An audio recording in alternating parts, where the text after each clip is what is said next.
warahmatullahi wabarakatuh. Nabi Muhammad SAW adalah Nabi dan Rasul terakhir yang ditugaskan Allah untuk menyampaikan risalah langit kepada umat manusia. Agama Islam yang dibawa Nabi Muhammad SAW adalah penyempurna dari agama yang dibawa para Nabi dan Rasul sebelumnya. Beliau menyebarkan agama Islam kepada umatnya dengan penuh perjuangan. Nabi Muhammad SAW mengalami hidup yang berliku meski menjadi manusia istimewa dan pilihan Allah. Terlebih ketika menyebarkan ajaran Islam, beliau menghadapi berbagai macam rintangan, tantangan, penolakan, halangan, dan bahkan upaya pembunuhan. Meski demikian, beliau menghadapi itu semua dengan penuh kasih sayang, karena Nabi Muhammad SAW diutus Allah ke dunia ini tidak lain dan tidak bukan adalah sebagai rahmat bagi semesta alam tanpa terkecuali satu makhluk pun. Dalam salah satu ayat Al-Quran, Allah juga menegaskan bahwa dalam diri Nabi Muhammad SAW terdapat suri teladan yang baik, uswah hasanah. Karena itu, setiap muslim harus mengetahui kisah hidup Nabi Muhammad SAW agar bisa meneladaninya dengan baik dan benar. Yang pertama, kita akan mengisahkan tentang kelahiran Nabi Muhammad SAW. Ada banyak pendapat dan riwayat terkait dengan hari kelahiran Nabi Muhammad SAW. Namun, menurut riwayat yang paling masyhur, Nabi Muhammad SAW lahir pada tahun gajah, yaitu tahun di mana Raja Abrahah dari Yaman dan pasukan bergajahnya menyerang Ka'bah. Persisnya tanggal 12 Rabiul Awal ataupun bertepatan dengan 29 Agustus 548 Masehi di Mekah. Pendapat ini didasarkan pada sebuah riwayat Imam Ibnu Ishaq dari Sayyidina Ibnu Abbas. Rasulullah dilahirkan di hari Senin tanggal 12 di malam yang tenang pada bulan Rabiul Awal tahun gajah. Diriwayatkan bahwa banyak kejadian ajaib dan luar biasa yang terjadi, baik pada saat-saat sebelum dan saat-saat setelah Nabi Muhammad SAW lahir. Pada malam menjelang kelahiran Nabi, pintu-pintu surga dibuka lebar, pintu-pintu neraka ditutup rapat-rapat, ribuan malaikat turun ke bumi, bulan terbelah, bintang-bintang bersinar terang, dan burung-burung yang penuh cahaya memenuhi rumah Sayyidah Aminah, ibunda Nabi Muhammad SAW. Sementara sesaat setelah Nabi Muhammad SAW lahir, jin tidak bisa lagi mengintip berita langit. Arash bergetar hebat, seluruh langit dipenuhi cahaya sehingga menjadi terang. Istana Kisra berguncang begitu dahsyat sehingga menyebabkan 14 balkonnya roboh. Api abadi yang disembah umat Majusi padam. Gereja di sekitar Buhairah roboh, dan bahkan Ka'bah juga ikut bergetar selama 3 hari karena bahagia menyambut kehadiran Nabi Muhammad SAW. Nama Nabi Muhammad SAW bukanlah pemberian manusia. Beliau adalah nama yang disampaikan Allah kepada ibundanya Sayyidah Aminah dan kakeknya Abdul Muttalib melalui malaikat dan isyarat mimpi.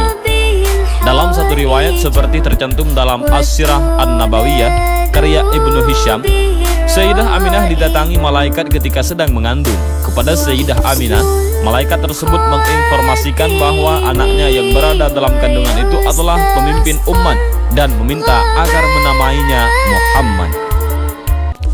Begitu juga dengan sang kakek Abdul Muttalib. Beliau mendapatkan inspirasi nama Muhammad dari mimpinya.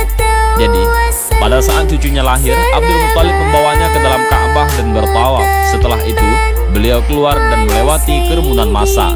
Mereka kemudian bertanya kepada Abdul Muttalib perihal nama cucunya itu. Maka dijawablah kalau nama cucunya adalah Muhammad. Orang-orang kembali bertanya mengapa dinamakan Muhammad, sebuah nama yang terdengar asing di telinga masyarakat Arab pada saat itu, karena tidak seorang pun dari nenek moyang dan bangsa Arab yang sebelumnya menggunakan nama itu. Sesungguhnya, aku sangat ingin semua penduduk bumi memujinya, jawab Abdul Muttalib. Secara bahasa, Muhammad berarti yang dipuji ataupun yang terpuji. Nabi Muhammad SAW adalah yatim piatu sejak kecil. Beliau ditinggal wafat ayahnya Sayyidina Abdullah ketika masih di dalam kandungan. Sang ayahanda jatuh sakit dan kemudian wafat dalam perjalanan balik ke Mekah setelah sebulan berdagang di Syam. Beliau kemudian dimakamkan di Madinah. Sementara sang ibunda Sayyidah Aminah wafat ketika Nabi Muhammad SAW berusia 6 tahun. Nabi Muhammad SAW hidup bersama sang ibunda selama 3 tahun, atau hingga beliau berusia 6 tahun. Saat usia 1 hingga 2 tahun, beliau hidup bersama dengan sang ibu susuannya, Sayyidah Halimah As-Sa'diyah di kampung Bani Sa'ad.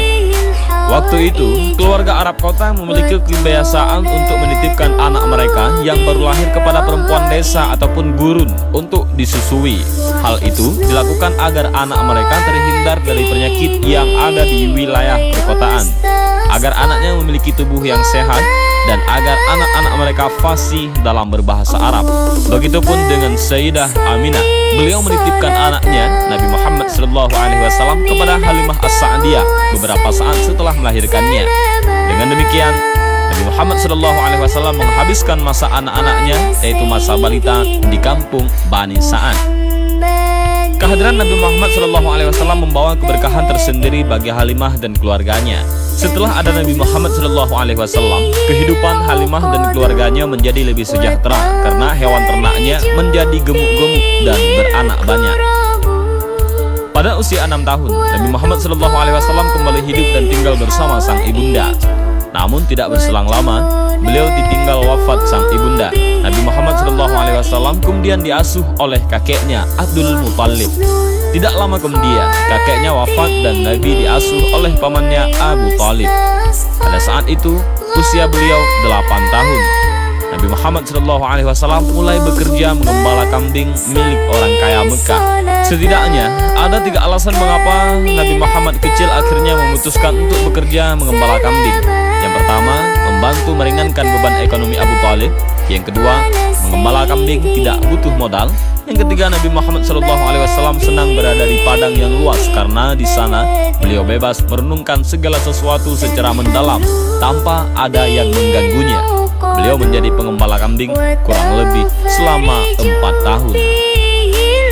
Pada saat usia 12 tahun, beliau diajak Abu Talib untuk ikut dalam kafilah dagang ke Syam.